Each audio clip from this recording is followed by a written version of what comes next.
How to crop PDF online. Hello everyone, this is Sabrina here to help you today.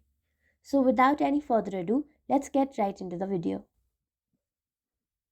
So first, open your preferred browser and then search for this ilovepdf.com. You will see several options over here.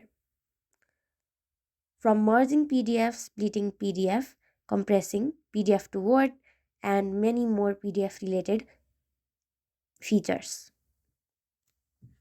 In order to crop your PDF,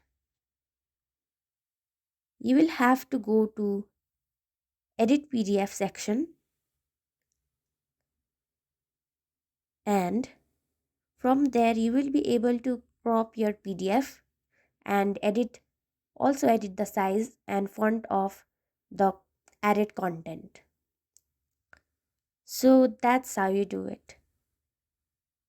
Thank you for watching this video. Make sure to like, share and subscribe to our YouTube channel. If you got any questions, comment them down and I'll catch you in the next one.